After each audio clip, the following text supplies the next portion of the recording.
All right, so what is this thing? It is a Lotus Evora. Came out in 2010. This particular one is 2011. Looks really, really sharp. A lot bigger than the Elise that Lotus used to make. And I got to be the first one to admit, I didn't know much about Lotus brand at all. But what I found out that, obviously they started a long time ago and they were doing kit cars for race drivers. So they were building those race cars for drivers at one point. Then they didn't compete in Formula One. Then they came out with a couple of the models before this one. The Elise was probably the most well known, but this is a lot bigger. They used to make that 4-cylinder engine. Actually, they didn't make it. They're actually using Toyota engine, including this one, which we're going to talk in just a little bit. But it looks super sharp. I mean, nice sloped hood. Those huge grills in here, the LED headlights that are nicely incorporated in it, the mirrors, the actual air intakes right on the side, and the engine, by the way, is right here. The trunk is also in the back. So we're going to take a look at that in just a moment. But just a beautiful looking car. As far as the aesthetics, I give it a big thumbs up. So let's take a look and see what's in the back, because that hides the trunk as well as the engine of the car.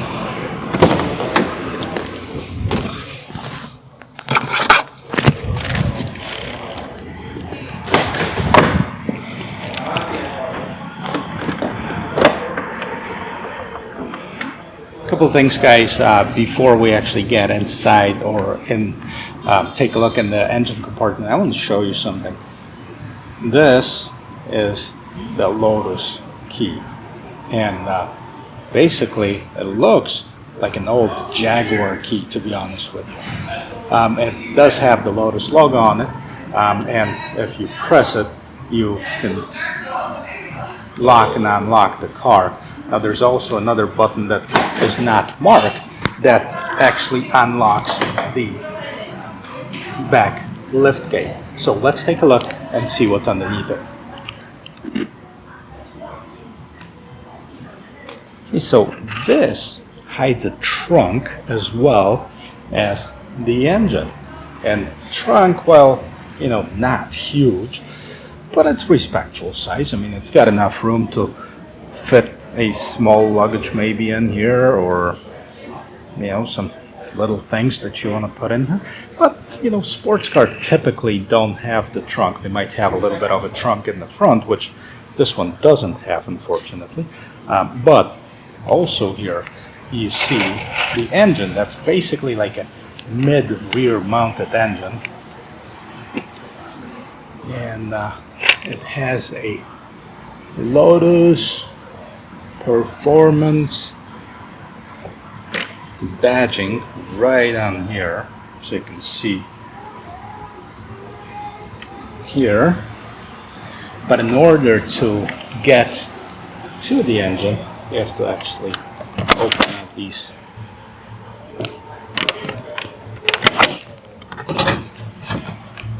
flaps and remove it, and here it is. This is your Camry engine. Yes, I did not say it wrong. This is a Toyota Camry engine. So this was something that was the most surprising to me when I was learning about this car, is that it actually uses engine from one of the most popular sedans in the United States. And it produces like 276 horsepower, which is not a lot. I mean, it's more than the Camry, but also this car weighs just over 3,000 pounds, so it's rated at 0 to 60 at like 4.9 seconds, so I can't wait to take it for a spin. This one also has a transmission. It's a manual 6-speed transmission that's out of a Camry. So we'll see how that thing handles when I take it for a spin. But I gotta tell you, every time I look at it, it looks great. Gas tank right here, and you can see the engine through the rear glass like in a lot of supercars.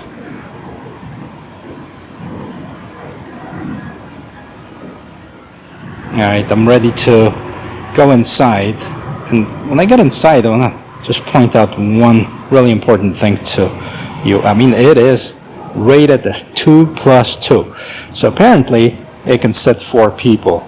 I'm gonna get inside and I'm gonna see if that's really the case.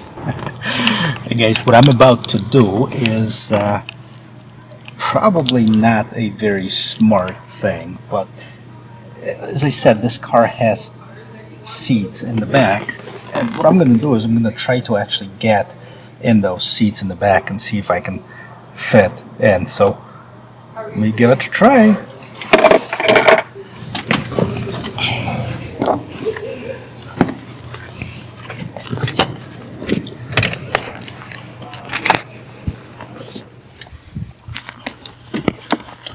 Alright, so the name of this car is Lotus, and I think I would have to like assume a Lotus position in order to get in here. There's no way that I can get in and actually sit in those seats. So, I mean, even though it might be rated for 2+2, I mean, there's no way an adult can fit in here. Now, my 4-year-old could probably fit in here quite comfortably, and that's probably what they're aiming for. Now, the only other reason for putting those seats in here, I think, is maybe for the insurance purposes, as a 4-seater is definitely cheaper to insure than a 2-seater. But before I break my neck in here, I'm going to get out and actually get in the front seat so I can take a look at the interior of this vehicle.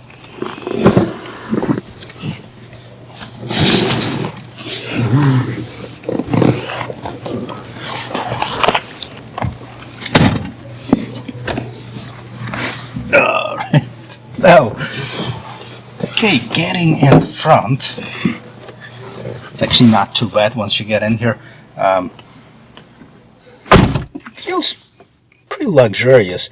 It smells like leather, which there's a lot of leather finishings in here. What else is here? Fairly uncomplicated dashboard, red display, so I'll show it to you right now so you can see. It's a Lotus steering wheel.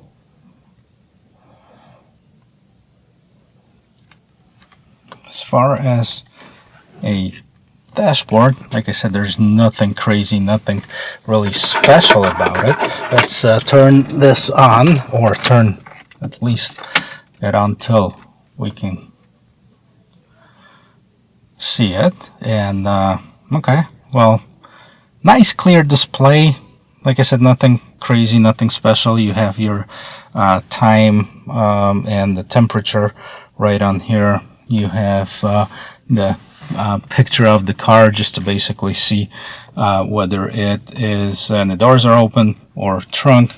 This one's got 11,000 miles on it, but let's take a look in here.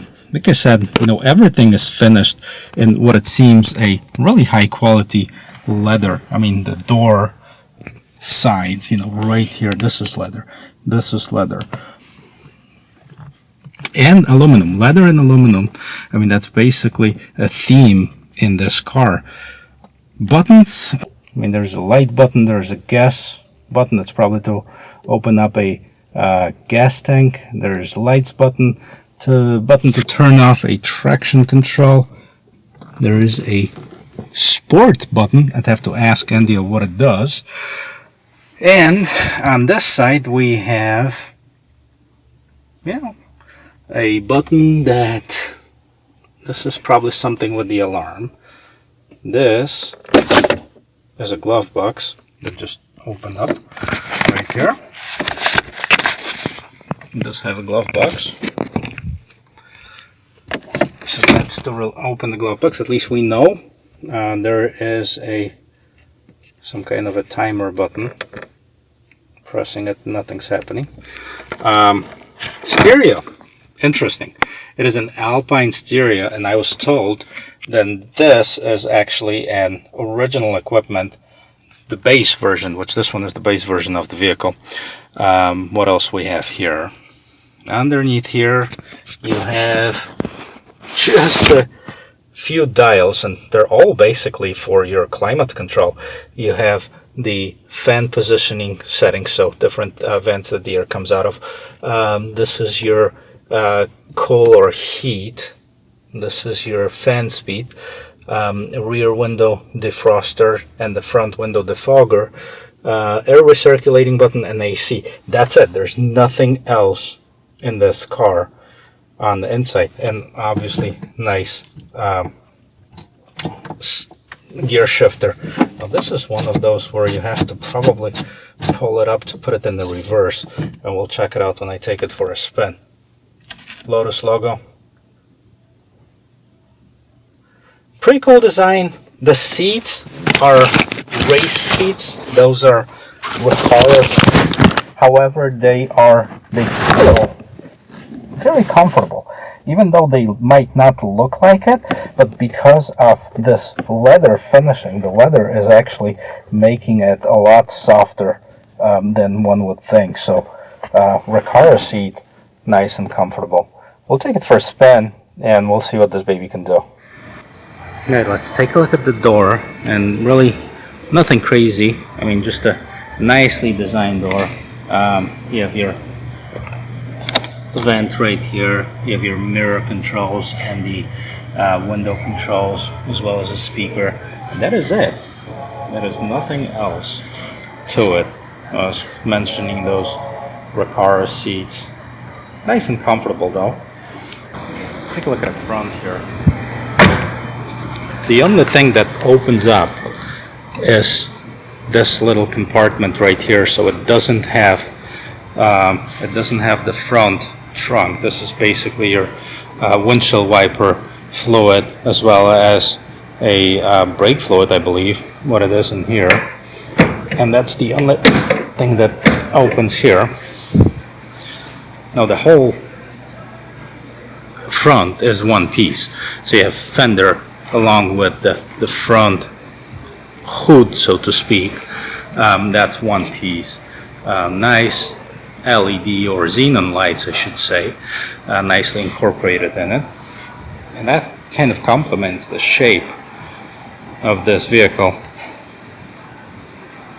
I hope to take it for a spin and let's see the impression of driving it. I can't wait to see how this Camry engine performs in this beast. I know it's been tuned differently, and the transmission's been changed a bit too.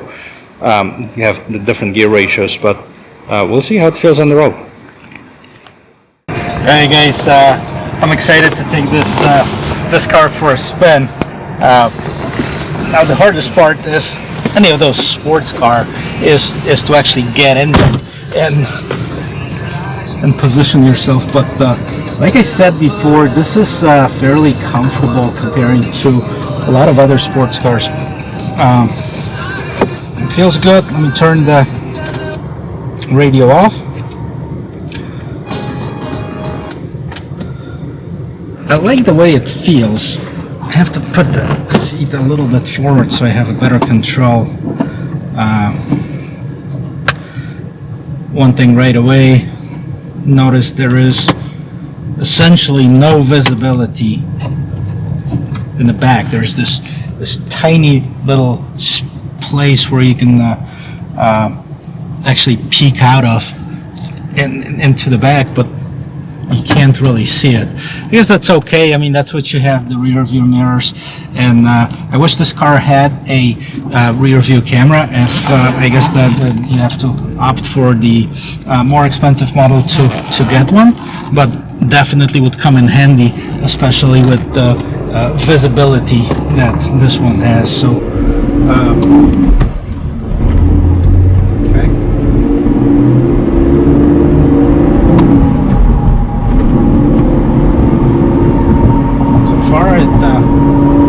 feels solid, kind of short shifters, short gears.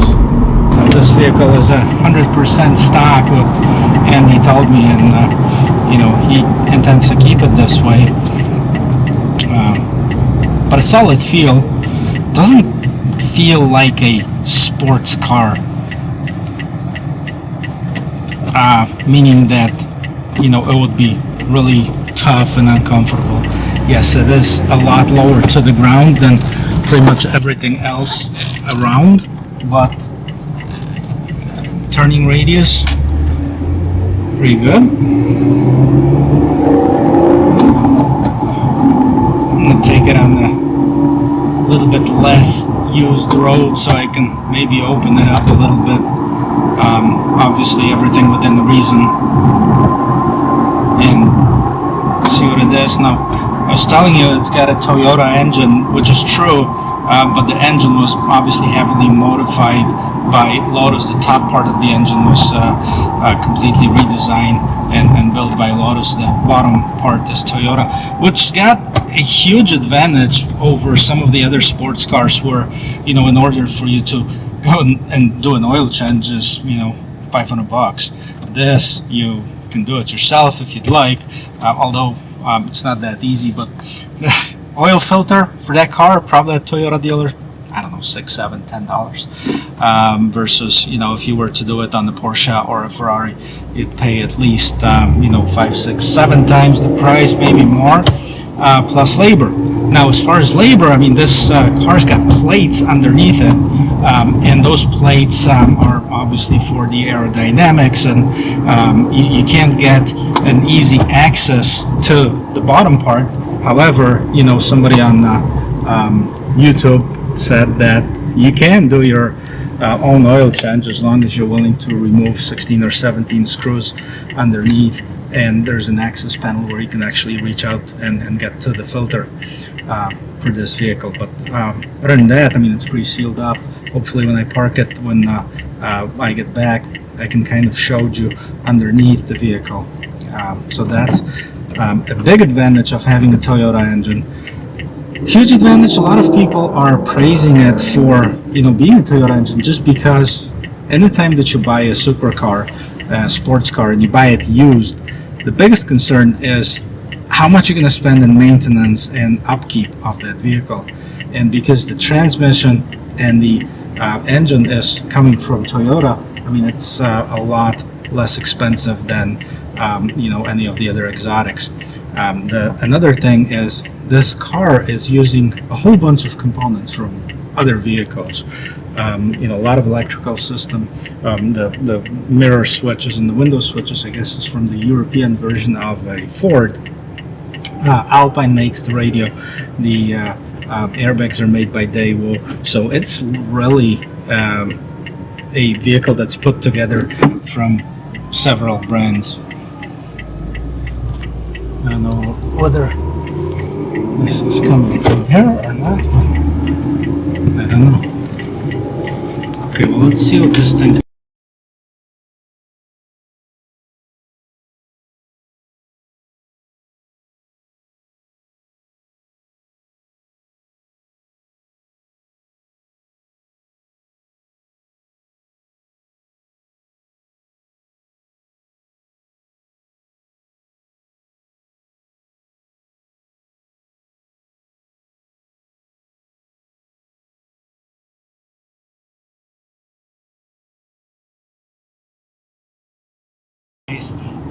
It seems like it's holding on to the road.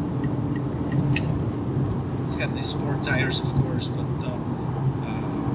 it is actually pleasant to drive. It doesn't have that obnoxiousness of a sports car, which sometimes, to be honest with you, I would like. I mean, it looks awesome, but on the inside,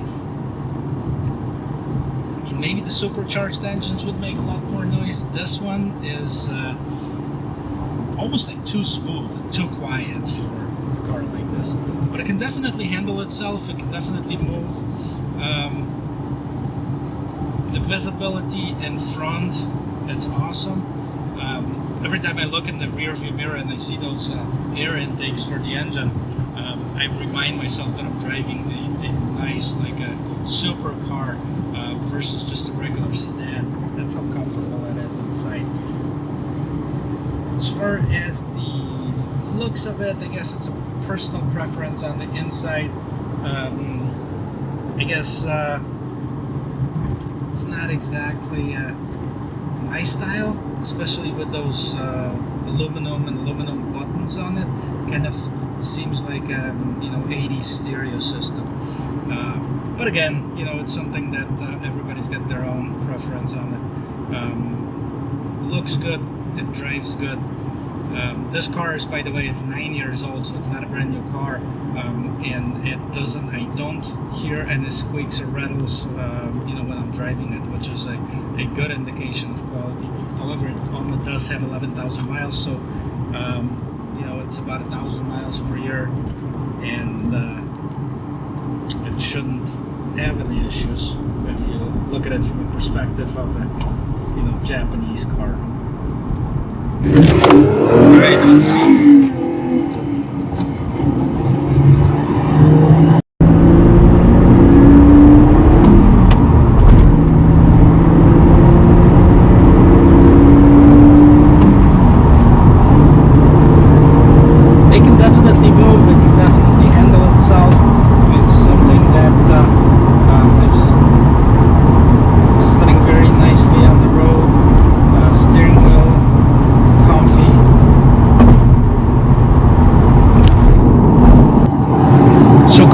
This review, I like that car.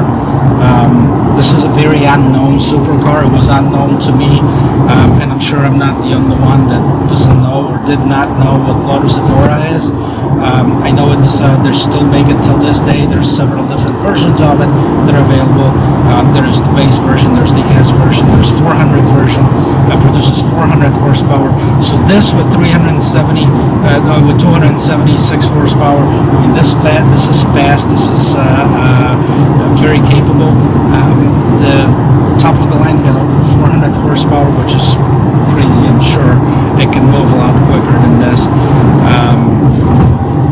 Other than that, I mean, if you're looking for something that's exotic exotic, that looks exotic. There's plenty of those cars. I think I found about 10 of them with this year that are selling somewhere in the high 30s to mid 40s range. So it's definitely an affordable supercar if you're looking for it. And if you had second thoughts, maybe thinking, hey, Lotus, big repairs, expense bills, ease your mind a little bit, because like I said, it is a Toyota engine. So I'll try to get a camera and see if they can do the same thing as this car can do, but I seriously doubt it. Anyways, to conclude this review, I like this car. I hope you found it helpful or entertaining, and take a look at my channel, see if there's anything else you like, and if you like it, click like. If you want to see more videos like this, click subscribe. I'd really appreciate every single one of you and every single view that I get. So till my next video, cheers.